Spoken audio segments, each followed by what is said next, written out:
Don't try to sneak into your room like that. I know what you've got behind your back. Records. More new records.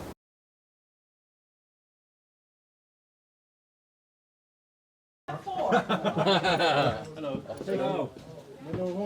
Studio 6 years ago because the final was very good and we had some little money to build something special. And the owner said, "What do you like?" I said, "I like a studio to do direct to disc."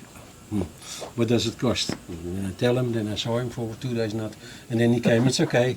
So we built this, the window, the studio, and we started to do the direct to disc sessions. With customer you see outside of the room, there's a label night during we do 15, 16 releases already for them, all direct to disc. What's direct to disc? Most of you know, but that means that you have a band and when they say start playing, I go direct to the groove. It's very easy when I get a product from a customer, I put it in my system and then I start the machine, put the space bar and then the machine starts. And now I have to start a band. That's something different. So we make an appointment that above the window there's a big sign, and when I put it on, it is recording. That means I say to the drummer, when the sign is burning, 1, 2, 3, 4, you can start. Direct to discs you do on lacquer, not on DMM, or you... doesn't matter? The best I did was on DMM. DMM?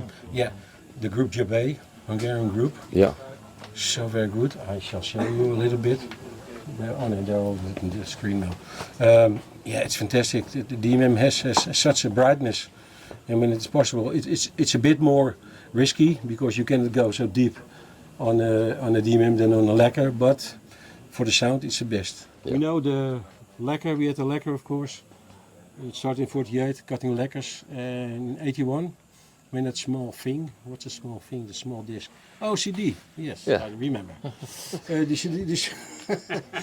The CD came in, and then Mr. Norman said a lacquer is plastic. So when you cut a very high frequency, you get a rukvader effect. It means a little bit of loss from the high top end.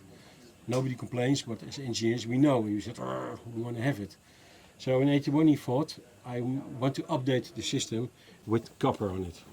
And we can now cut in a copper layer with a diamond, of course. It's not stylish, more expensive. But we can cut it. Is this electroformed onto the surface, the copper? Yeah. But there was a learning curve involved in this too, because at first these sounded pretty hard and not very pleasant. Yeah, exactly. But now it's more to the source. I show you, I'll let you listen. You don't have the rukvader effect anymore on a DMMer, but it doesn't work, it doesn't feather. So the sound is more brilliant and more close to the source.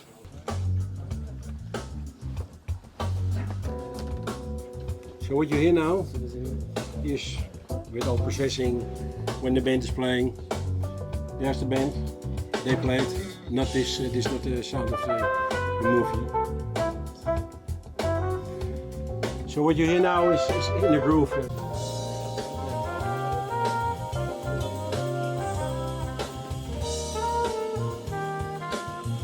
There are people who say low frequencies doesn't sound well. Of course. This is low. Of course. Old wives' tales. This has a certain sound to it. I just got the question from Paula Acoustics once, and they asked me if we do Noise. They got all the toys. Okay, my name is Tony, by the way.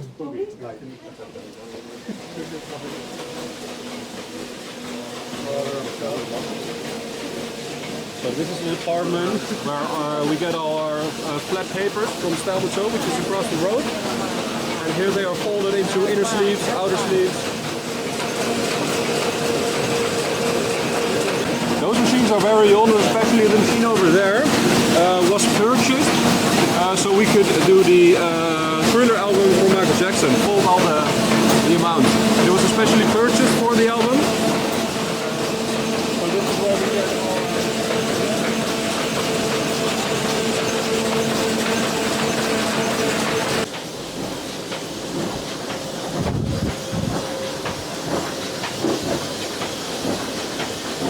dark side of the moon.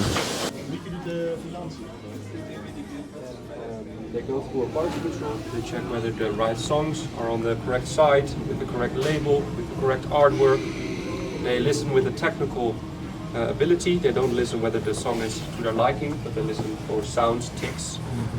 It can be anything that is not to the customer's demand. And if it's not according to what quality we want, it is sent back. Arenas in the cutting room, we make a lacquer. The audio is now placed into the acetate, which is like polish nail polish. We have to identify the order. So this is where the record industry number and identifications are put into the inner circle of the record. RE number, exactly. And the closing groove is also placed at this location. Dus dat zit de klant af en toe ook wat een tekstje bij. Yeah, so if you want a custom text placed, you can just in etching. have an etching, exactly.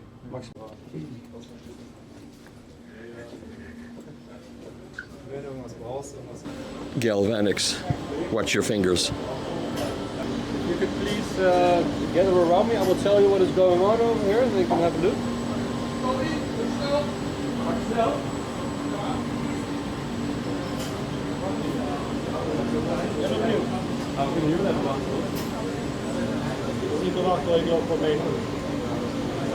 Kan me wel de droge vervangen. Nee, maar ja. This is a big galvanics department. Naar deze kamer of gaan we naar de vaders en de moeders? Ja, allemaal daar vertel ik zo. Okay, we're going to continue to where the shiny records are placed on a row, in a row. So we have cut into a lacquer or into a copper. We now have audio, which is positive. If you play this, you will have music. This is a stamper, and this is basically a press from the music, the lacquer, which is used for actually pressing the records in the room you're about to see. We need two of those, each from one side. So there's one on the top, there's one on the bottom for the B side or A side, depending. Then you put a label, piece of PVC, vinyl, and you press it, which you'll see. This is made from nickel. And nickel is attached by an electrolysis reaction, which requires the flow of electrons or electricity. Acetate is not a conductor. There's no electricity flowing through it. So it is impossible to let nickel be attached to the acetate, which is where these two come in. What we do first is we take lacquer and we spray it with silver. A very small amount of silver, but it becomes, I don't have an example, but it becomes silverized, which means that from then on it is a conductor and we can let nickel attached to it.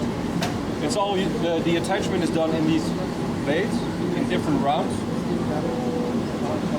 If we do that, you take it out of the bait and you just pull it off, then you have something which we call a father. This is a negative print. So it is not the music, it is the exact opposite of the groove. It's got ridges instead of grooves. Exactly. In principle, we can make records with the father. This is a negative. If you press with it, you get a positive, which is a vinyl record. However, it's very risky if we're going to use this first copy, because if it gets destroyed, then we'll have to do a new mastering. So what do? We do the exact nickel attachment reaction once again. We make a mother. And then we have a positive music which can be played but cannot be used for actually pressing a record. So we have to do it once more to get to the stamper. Made from nickel, negative music, which we use for making the final record. Copper already conducts electricity. So from a copper we can immediately make a stamper. So these steps are unnecessary in case of a copper. Please look over here. He's gonna crack that one for us? He's gonna crack it. All right. So this is a mother attached to a stamper. All ready? Yeah.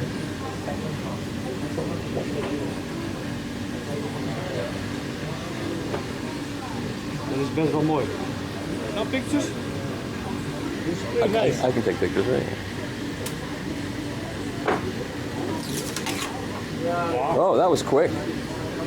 I have enough. I've seen struggles doing that. That was good. Really nice. Is there a blade in there?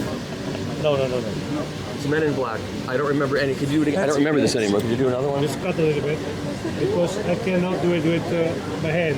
I have to snap it a little bit. I twist it. Just twist a little bit and then jump to it. And if you don't have the ring, it's going to grow. And you cannot. And you won't separate. No. Yeah. That's why the ring. So this is dull from the plating. That is because of the ring, the silver on it. Okay. It's nickel. Nickel. Not silver. Right. Only the negative, the father is nickel. Gotcha. It's silver. Gotcha. Now I need this tool to open it. You ready? Wow. Casual. I cannot do it with my fingers. You made that tool? So this one is older than me, I think.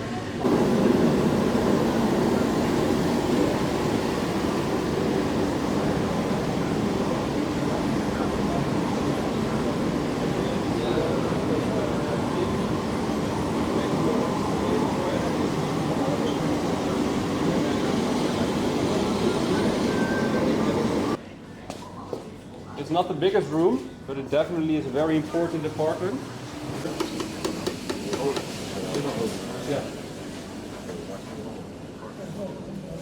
Just a brief interruption, esteemed viewers. As you may know, I'm Tom Martin, Chief Content Officer of The Absolute Sound. We have a new product. It's on the Substack platform, and we're going to do some interesting things with Substack. First of which is reader questions and answers. Each Monday, readers will submit questions, we'll pick the most interesting ones, and we'll answer the questions on Friday. We'll also have early access to articles and special blogs that don't appear anywhere else. We hope you'll join us. It's only a cost of a cup of coffee per month. Just check on the screen or in the show notes below. Thanks, and now back to the show. The door. We're going to go into the pressing room now. There's a lot of noise in the pressing room. There will be earplugs. If you wish to have them, you can take them, put them in your ears. I will not scream any louder than I already have to. So just know that if you put the earplugs in, you will just understand me a little bit less.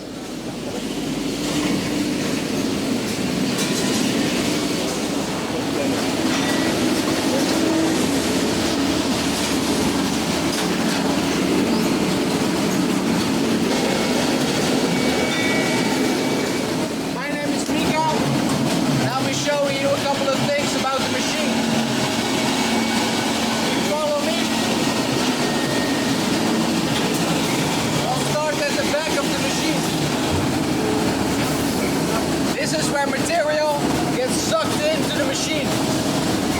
If it's colored material, it goes into the basket and gets sucked into the machine. Right now it's doing black vinyl. Black vinyl is being transported to the tubes and throughout the whole building. It then gets sucked into this machine where it gets heated up to 180 degrees and then it forms into a little paste. When that paste is ready, it gets pushed into the machine into a little plug. We call it a sandwich because it always has two labels on top of it. So it's like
down, 2 grippers, put it on a table, and it then gets transported back. At the transport back, it turns around in a circle, and then the edge gets cut off. And after that, you have a record.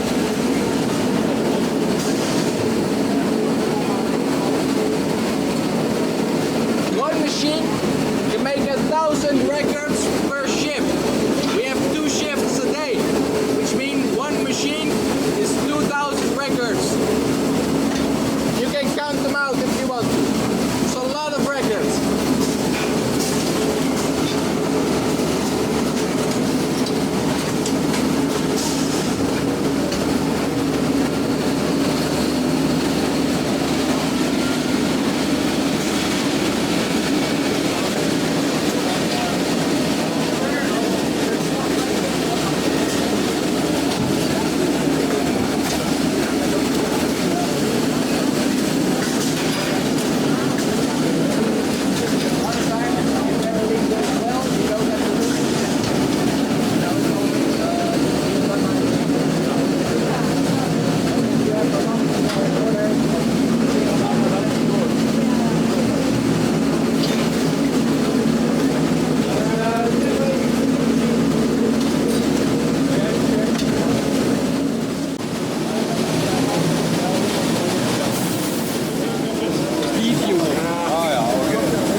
Hi there. Hello. This is our newest part of the facility. We've got a lot of new Phoenix Alpha presses, and on that side there are still the machines as they have been delivered, and on this side we have already put a few machines with sleeving units in. This sleeving unit is built by ourselves. Yeah, that's what it says.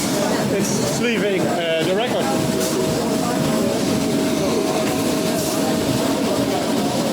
On this side, so you have a better view.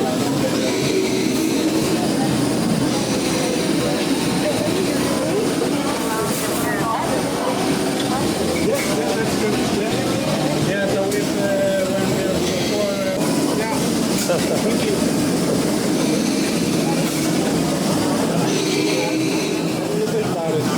Beautiful. Yes.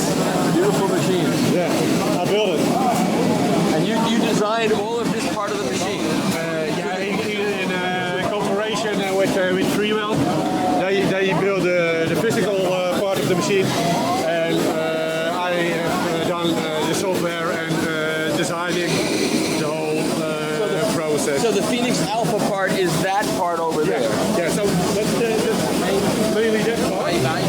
Right. And they kept an opening in for our sleeving unit, and well, now we have to fill them up. So right now this is the old school way of doing it. This right now. Yeah, but it's much labor intensive. Right. And yeah, so that's much better. Oh yeah. Better way. Yeah.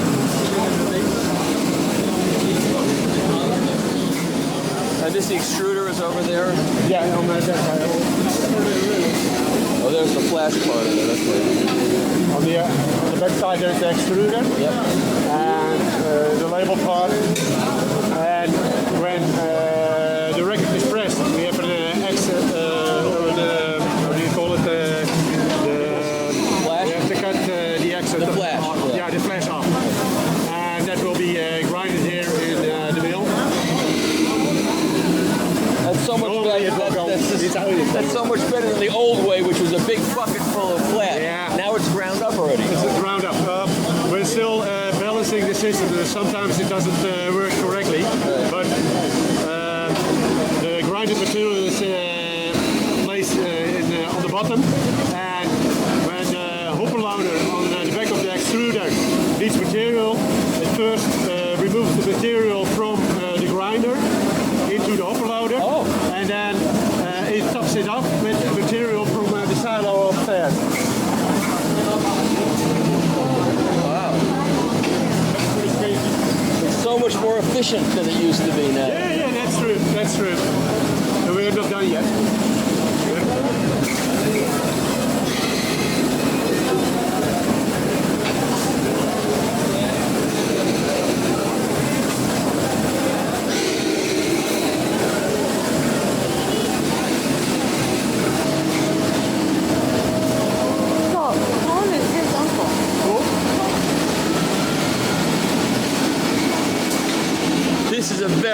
pressing plant. New and old presses.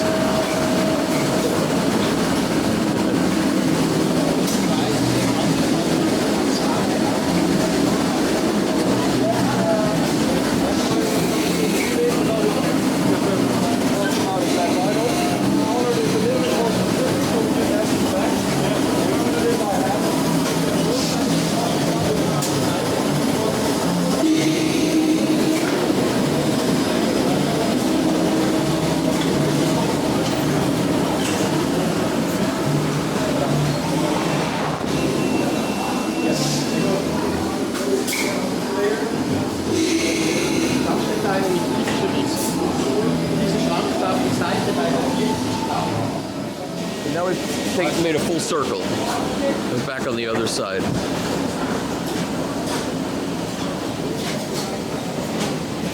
Unbelievably big place. Over there. That's the recycling. Yeah, label cannot be recycled. Punching the label off. Yes, yeah. That's Ben. Good Ben. Who supplies your pellets? Who supplies your what company? Our pellets. Plascam? It's from Milan, Italy. Oh. And it's also here from Haarlem, from the Netherlands itself, from Artone. And he supplies us with the vinyl. So these are all types of vinyl in different colors. This is the material department, which means that it's also the expedition. This very big door is for all the trucks to come in.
Recycling, it looks like. We do not recycle any colored vinyl. So you can see entire records over there, which is just color vinyl. You can see only labels over there, which is, well, this is not recycled, but the other part of that record was, which is just... And so where does this go? To a different kind of recycling place? There's a company that takes it, and they will either use it, or they will sell it. Like the labels can be quite interesting. It's only doable from records that are... I published a video of another pressing plant, and somebody after the video said, why does it cost more money to press a record than to buy a bucket of plastic? After seeing the video of how this works. So this is what we call the finishing, or the packaging department. We have this room over here, which is called the collator. As you can see through the glass wall, all of the staples with records that have been pressed are stored here for a minimum time of 4 hours because they need to cool down before we do anything with them. After they've cooled down enough and they are on our planning to be processed, a couple of days before actually sending it to the customer, we're going to finish them, literally. The finishing process basically starts with the records coming out of the collator.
Stickerville.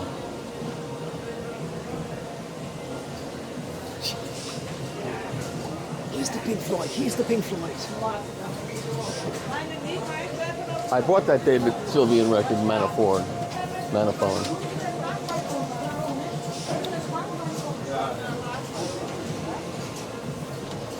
Yellow. Oh yeah. Oh yeah. No, not salesperson. You see, people have to put all the inserts in by hand. There's a job.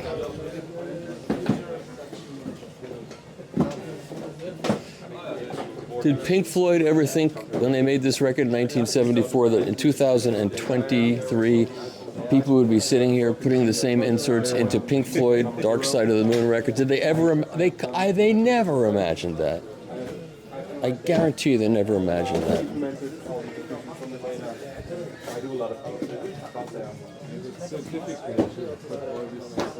And we both ended up with the final record. Congratulations. Yeah.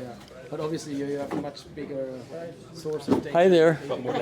Well, actually, For us, you know, like if we only have 4 presses at some point, it's so much work to collect the data that it's not universal. And now you can buy records out the back.